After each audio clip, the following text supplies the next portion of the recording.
우여곡절 끝에 저의 꿈을 이루었어요. 인생의 마지막 집으로 이사를 왔지요. 30년 묵은 때를 털어낸 후 모든 문턱을 없애는 등 노인 시대에 걸맞게 설계하고 불멸의 집이라 이름 지었어요.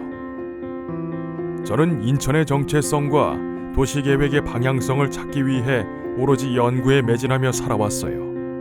그동안 기획하고 연구한 결과와 기록하고 수집한 자료들이 도시계획을 세우고 연구하는 후배들에게 조금이나마 도움이 되기를, 이를 바탕으로 연구자의 역량이 강화되고 인천이 발전하기를 희망합니다.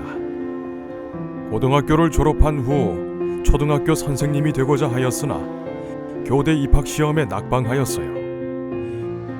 기술을 배우는 것이 좋겠다는 어머니와 가족들의 이야기를 듣고 대학교에서 건축을 전공하였어요.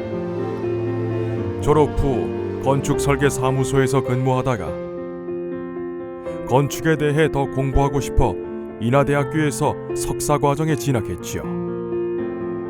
지도 교수님께서는 프랑스의 유명한 건축가 르 코르비지에에 대해 이야기해 주셨는데, 건축가가 도시의 계획과 주변의 환경을 고려하여 건축물을 설계한다는 내용이 인상 깊었어요. 이를 계기로 저의 연구 주제가 건축물에서 도시로 확장되었지요. 인천은 계양도시인 만큼 근대 건축물이 많이 있다는 것을 알게 되었어요. 과거의 토대 위에 현재를 만들며 미래를 계획하듯 항구나 전기시설, 상수도 등이 어떻게 만들어졌는지를 알아야 도시의 발전 방향을 계획할 수 있다고 생각했지요. 인천 계양기 도시 형성과 변천을 주제로 석사 논문을 쓰고 연구하면서 일본 사람들이 만든 기록과 보고서가 있다는 정보를 얻었어요. 일본어로 쓰여 있는 방대한 양의 자료들, 인천의 역사 연구에 관련된 책을 보기 위해 일본에서 유학하기로 결정했어요.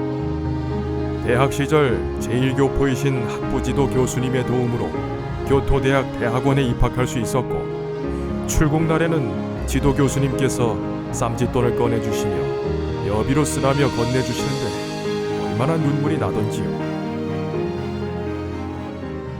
대학원 입학 후 고베대학에 다니는 선배가 필요한 살림살이를 마련해 주어서 따뜻하게 유학 생활을 시작할 수 있었어요.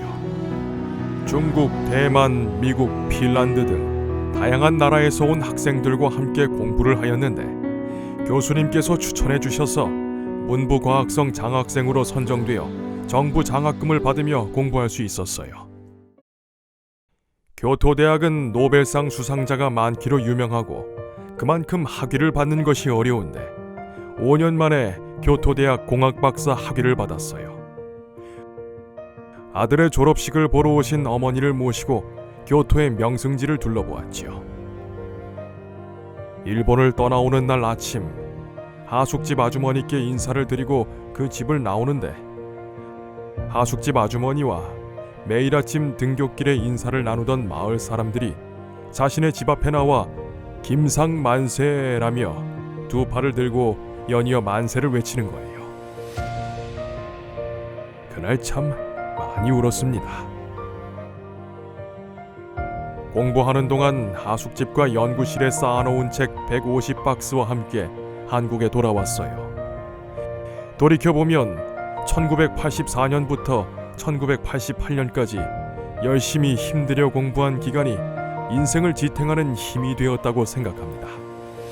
인생에 있어 보람되고 가장 중요한 시간이었지요. 교토대학에서 유학하면서 배운 것은 역사를 보존하고 유지하는 것을 통해 차별화된 도시를 만들자는 것이에요. 집을 짓거나 도시를 개발할 때 지역의 역사, 지형, 집안, 시설 등을 고려하여 보존해야 할 가치를 조사하고, 만일 개발이 불가피하다면 보존해야 하는 가치는 철저히 기록으로 남기는 법을 배웠습니다. 한국에 돌아와 강사 생활을 오래 했어요.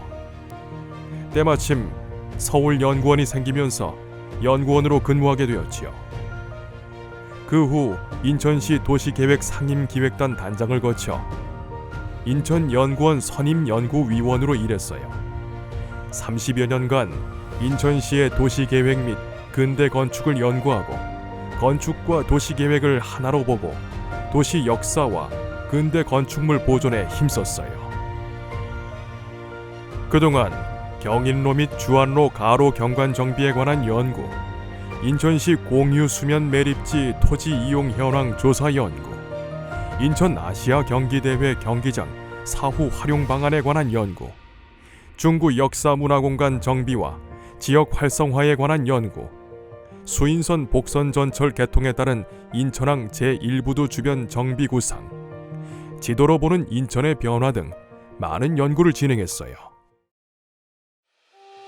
1988년 가을부터 연수구에서 살고 있어요.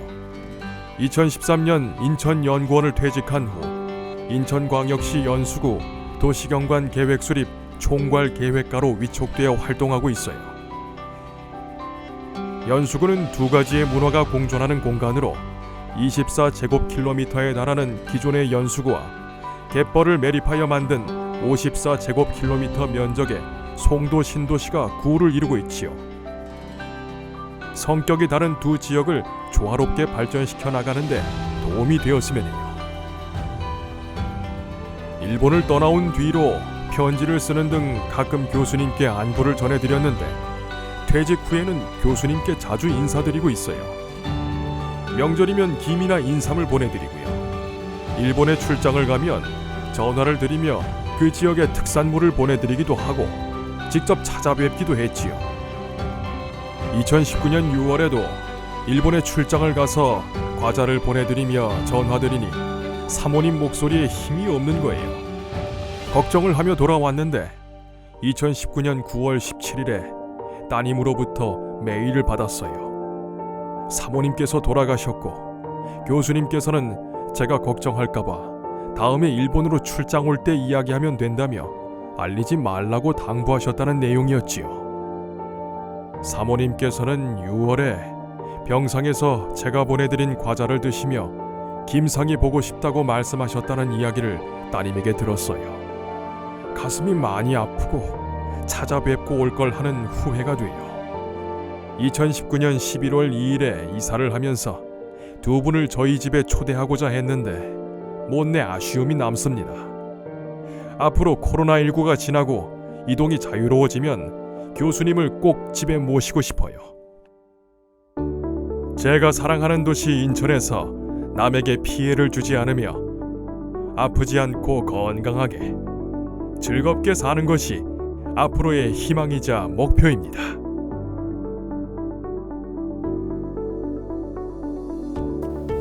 살기 좋은 도시, 인간적인 도시, 또 오고 싶은 도시를 만들기 위해서는 인천만이 가지고 있는 가치를 보존하고 유지하는 것이 필요합니다. 무엇을 계속 남길 것인가에 대해서 계속 사유하고 결정하는 과정을 계속 해야 합니다. 우리는 이 과정 속에서 우리가 과거를 쉽게 지워버리는 것보다 지켜야 하고 보존할 것을 생각하고 또 유지하고 하는 것이 필요하다고 생각이 듭니다. 인천이 조금 더 매력적인 도시가 되었으면 하고 바랍니다. 인천교대 등 인천의 상징이 되는 구조물들을 보다 많은 인천 시민들이 보고 누릴 수 있도록 도시를 계획할 필요가 있다고 생각합니다. 또한 우리가 다음 세대에게 무엇을 물려줄 수 있을까 고민하는 도시를 계획하기 바랍니다. 이와 더불어 자연 환경을 보호하면서 도시가 개발되었으면 하고 바랍니다. 현재의 가치도 물론 중요하지만 미래의 가치가 있는 인천의 도시가 되었으면 하고 바랍니다.